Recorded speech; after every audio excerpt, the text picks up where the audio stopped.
For our 30th anniversary, I saved for diamonds and a private island trip, but instead uncovered the shocking truth: my wife was cheating with my friend's husband. I'm 57, male, and have been married for over 30 years to Jennifer, 51, female. We have a son and 2 daughters, all adults now and living on their own. I work for a pharmaceutical company with a great payout. Our lifestyle has been decent, even with a single income and 3 children. Life didn't used to be that complicated. Earlier, a year and a half ago, my company decided to set up another production unit in the neighboring town, and I was appointed as one of the core members to lead the setup.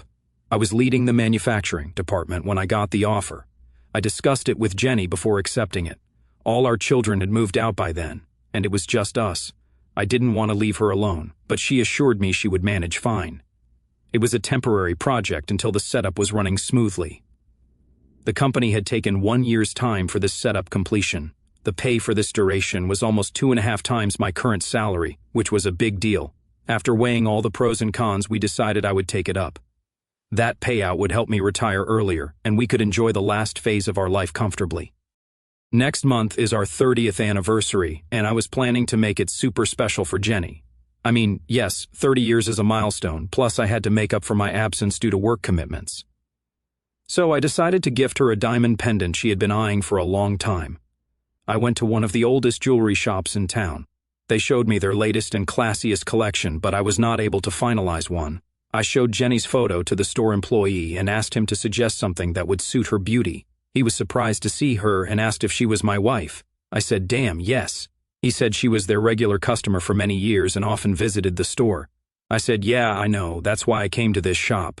I asked him if there was anything else because the way he reacted didn't seem like a happy surprise. He apologized for his reaction and said, "No, I wasn't expecting Jenny to be your wife.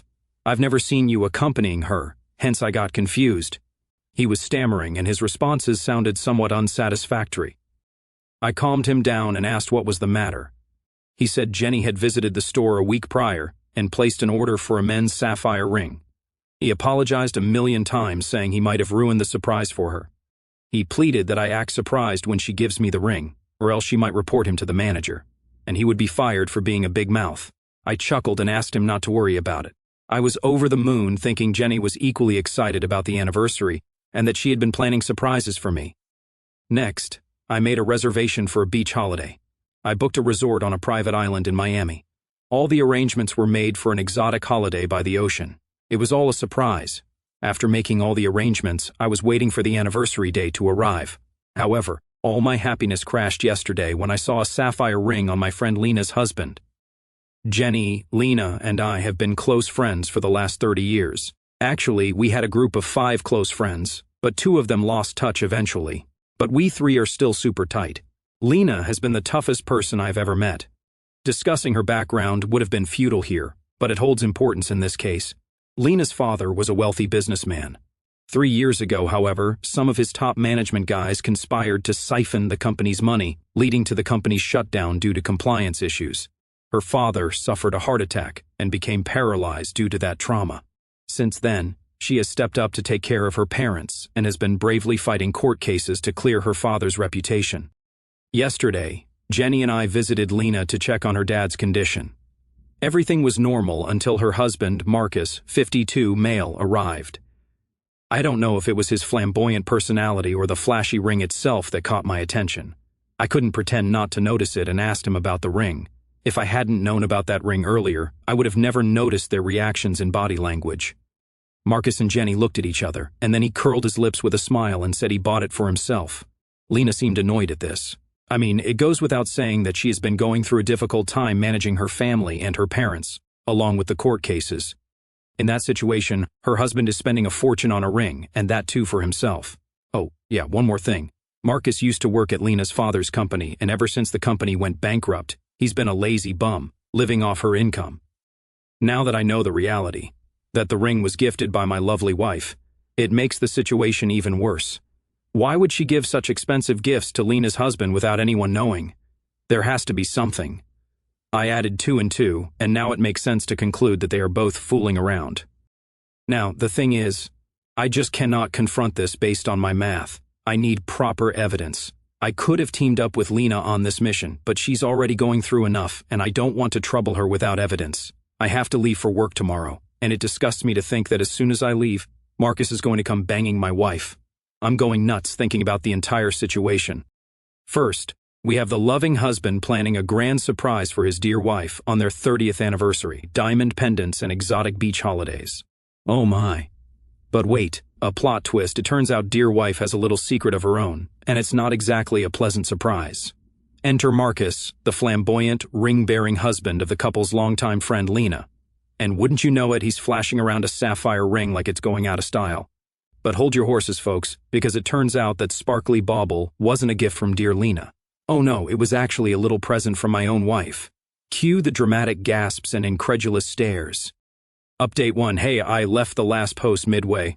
I kinda got lost in my thoughts. I got one comment asking if I missed reading out the red flags or if there were none. Let me tell you, although I still have no information on when and how, I know for sure that their cheating game would have started after my transfer to the new plant. Lena and Marcus have been married for 6 to 7 years with no kids. I don't know what Lena saw in that lazy bum that she served him a fortune on a platter. I mean, he got an eminent position in the company without lifting a finger. After the transfer, for the first 5 to 7 months, I was mostly staying at the new manufacturing unit. The company provided us with accommodations and everything. I used to drive home twice or thrice a month. Initially, Jenny was sulking and complaining about our limited couple time, but eventually that stopped. I thought she got used to the situation. It was kind of a relief for me. But now I think it was not. It was a sign of a bigger problem. Guys, making this simple for all of you, a partner not complaining about couple time is actually a red flag and not a sign of maturity. When you love and care for someone, you crave to spend time with them. After the installation of the first plant at my site, my workload got slightly easier. I was now coming home every weekend, but Jenny was still in that distant mode.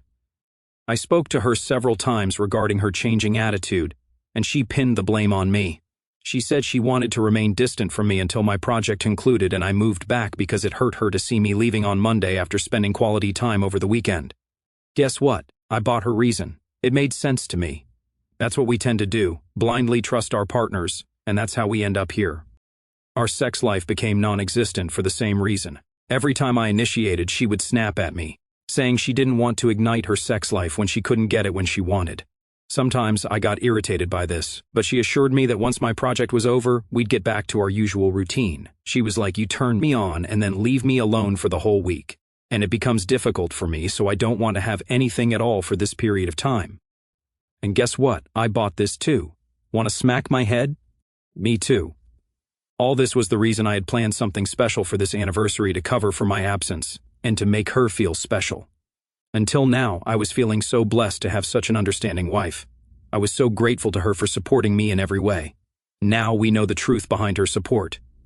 Anyway, I'm back at my plant, and I don't want to go back home anytime soon, at least not without a plan to catch her infidelity. I'm yet to work on the plan. If anyone has an idea, kindly pitch in. I would much appreciate the help. Who knew that behind the facade of marital bliss lurked a tangled web of lies, deceit, and more excuses than a politician's campaign speech? First, we have our unsuspecting husband, who's been played like a fiddle by the supposedly loving wife. Ah, the joys of blind trust and the crushing weight of naivety. Then there's Marcus, the lazy bum who somehow managed to luck his way into a cushy job, and now, apparently, into my marital bed. Talk about getting more than you bargained for in the company perks package. And let's not forget dear Lena, the friend caught in the crossfire of her own husband's wandering eye. Bet she didn't sign up for this when she said I do. Update 2. Reposting the thread again. Not sure what happened that my last update got deleted twice. I came back to my work to clear my head and to strategize next. I got suggestions from you guys, seriously, to gather evidence first before the confrontation. I bought some sound capturing devices with a recorder and decided to plant them at the places where they would likely meet. The following weekend, I went home. We were already distant from each other. Our sex life was null, so avoiding her wasn't a big deal. I fixed one tiny capturing device inside her clutch bag and placed the connector and recorder inside her car. 2 other devices I placed in my bedroom and one on the living room couch, hiding the recorder behind the bookshelf. I tested both devices and they worked fine. After that, I patiently waited for the devices to collect relevant evidence. It was almost a week until I got some concrete recordings. Marcus hadn't visited my house in my absence, so there were no recordings with both their voices. It was just her voice on calls. The information was in bits and pieces. But the overall crux of the conversation was that they were saying "I love you" to each other, talking about their desires and pleasures. That very weekend, Lena was to travel with her parents to their countryside farm to sort out some legal matters. Ideally, Marcus should have accompanied them, but he was more interested in using Lena's absence as an opportunity to bang my wife. He insisted that Jenny catch up on that weekend, but she refused. She said I was home and didn't want me to get suspicious of her absence. They were whining about the fact that I was visiting home more often and they were not getting enough time for themselves. All these conversations were happening in my bedroom while I was mowing the lawn outside. Petty. They talked about this on Saturday morning, and I heard it in the afternoon. I went out of the study and told her that something urgent came up at work, and I would be leaving after dinner. She nodded. After that, I was waiting for her phone call with Marcus, but the recorder didn't fetch anything. After dinner I left. She came to see me off outside, hugged and kissed me. I wanted to push her off, but I resisted. I drove off. The recorder didn't fetch any data for a long time, and that scared me. I thought she found it and destroyed it. But after a while I got a notification that something was being recorded. It was a phone call with her mom, just normal stuff, nothing alarming. I kept waiting for her to speak to Marcus and discuss their next meeting. Yeah, I was heavily preying on them. I reached my company's site and dozed off. My anxiety had torn me apart. I woke up on Sunday morning, and the first thing I did was check the data. Found it. She had called him after midnight saying she felt lonely, and they decided on meeting the next day before indulging in phone sex. It was harrowing to listen to those words. I had enough information to catch them red-handed, but their conversation didn't reveal the place. They already had a pre-decided place, maybe. I noted the time they were scheduled to meet. I rushed back home wanting to follow her car. God knows what I was thinking. I didn't even check if I'd be able to make it on time. I just rushed. I was still on my way when I got a panic call from Lena. She was driving back home with her parents when her father had another heart attack. The ambulance was on the way. She was desperately calling Marcus, but he wasn't responding. She called me to check if I was nearby and could come to her rescue. At that moment, I forgot about my plan and ran to help Lena. By the time I reached the hospital, her father was admitted and being treated. She broke down on seeing me. I wanted to tell her about her low-life husband, but how could I at that moment? She kept calling him, but no response. It was almost midnight when Marcus arrived after seeing Lena's voicemails. He was shocked to see me. Lena's father was out of danger by then. She was definitely mad at him, but she softened when he gave her a reason for not responding.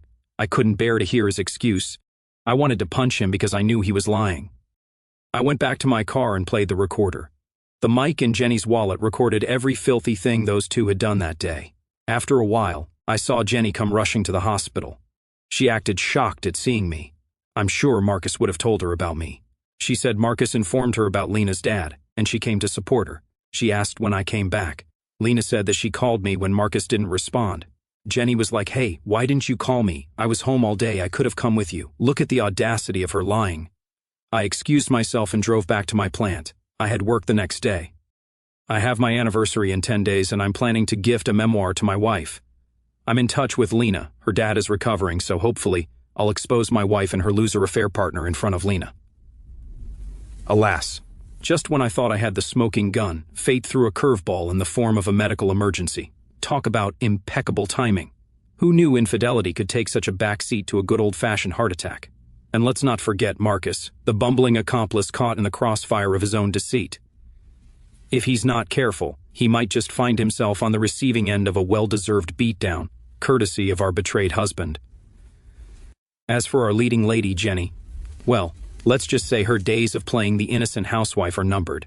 With a recorder full of incriminating evidence, her carefully constructed facade is about to come crashing down faster than a house of cards in a hurricane. Update 3: that 10-day waiting period was the hardest.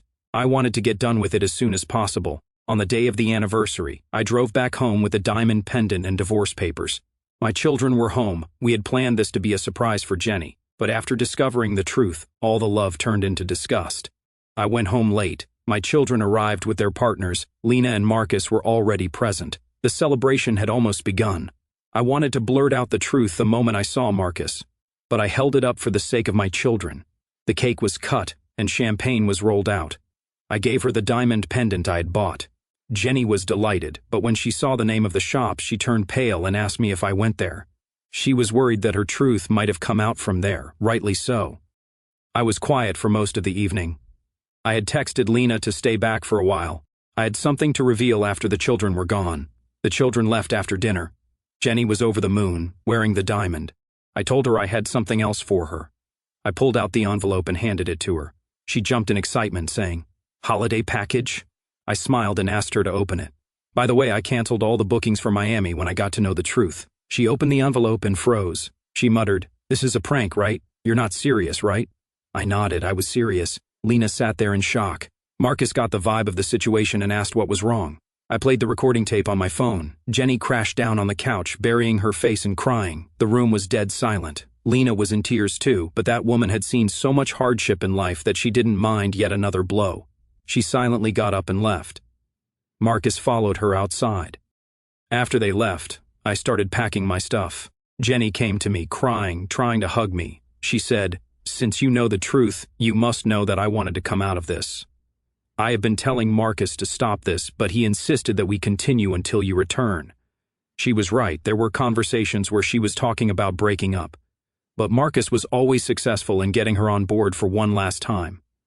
That's not the point, that she wanted to end it.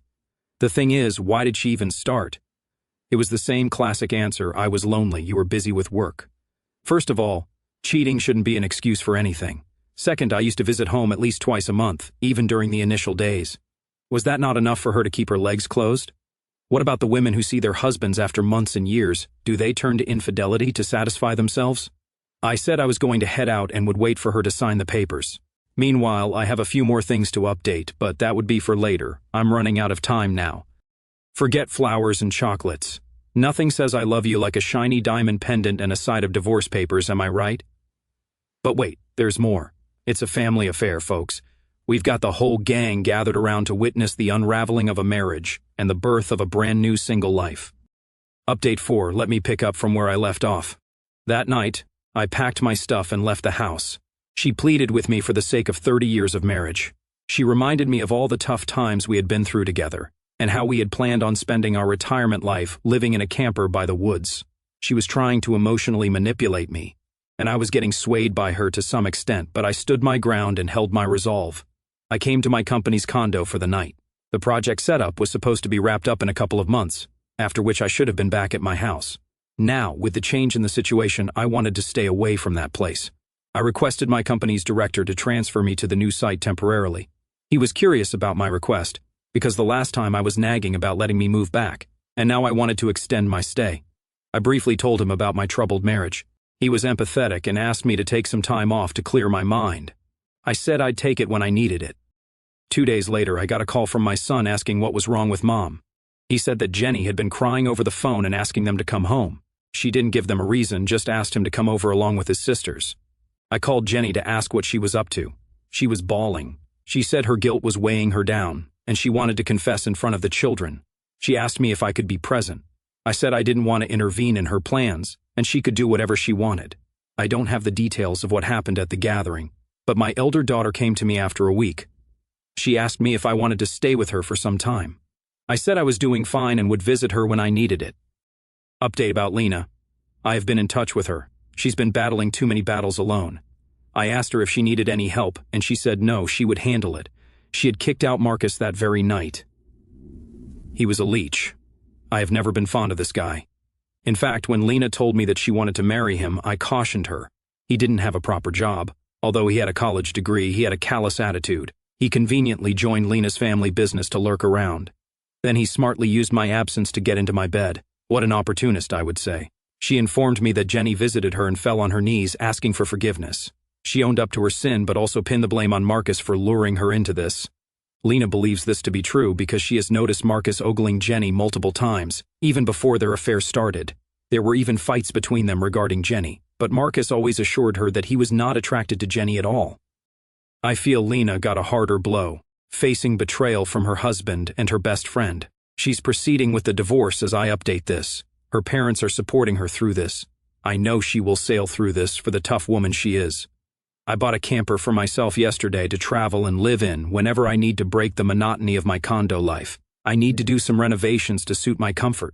Writing here has been working like therapy for me, and I will continue doing so as I move forward. The joys of marital drama and family dysfunction. I'm channeling my inner nomad, trading in my suburban condo for a life on the open road in my brand new camper. Who needs a stable marriage when you've got 4 wheels and a tank full of gas? Here's to new beginnings, freedom on the horizon, and the endless adventures of life after love. Who knows what the future holds, but one thing's for sure, it's bound to be one hell of a ride. Update 5. It's been a few months since I hit the road in my camper, and damn if it hasn't been the reset button I needed. The divorce papers are signed. Jenny kept the house, but I didn't care. That place held too many ghosts anyway.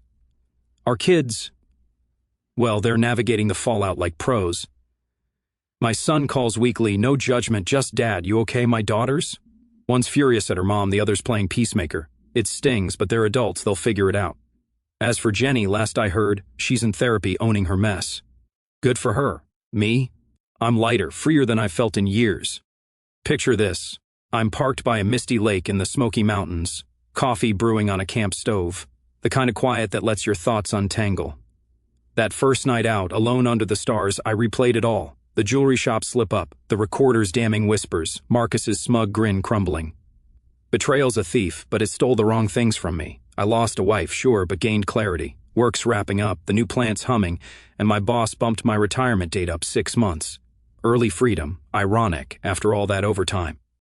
Lena, she's a force. Divorced Marcus faster than I could say leech. He tried crawling back, spineless as ever, but she shut that door with a steel lock. We're grabbing coffee next week, platonic of course. She's eyeing a fresh start, maybe restarting her dad's old consulting gig. Tough as nails, that one. Seeing her rise? It's the silver lining in this shitstorm. And me? I've got stories now. Hitchhiked with a retired vet in Arizona. Guy lost his leg in Nam but swears the road healed his soul. Joined a bluegrass jam in Nashville, fumbling banjo strings till midnight. Flirted with a bookstore owner in Asheville. Nothing serious.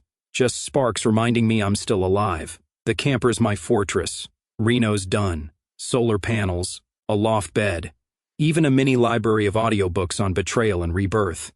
Kerouac, mostly. Hindsight's brutal. Those red flags? Jenny's distance wasn't adjustment, it was escape. My blind trust? Naivety wrapped in love. But here's the kicker. I don't regret the 30 years. We built a family, chased dreams, weathered storms. The end? It's just a chapter flip. Now I'm writing the sequel. Solo, unscripted, wide open. Folks, if you're lurking in the shadows of your own mess, grab the wheel. Life post-heartbreak? It's raw, messy, exhilarating. Hit the road, literally or not. What's your escape? Drop it below. Therapy in comments. Who knew divorce could feel like dawn? Here's to the detours. The what-ifs turned what-nows. Stay wild, wanderers. More miles ahead.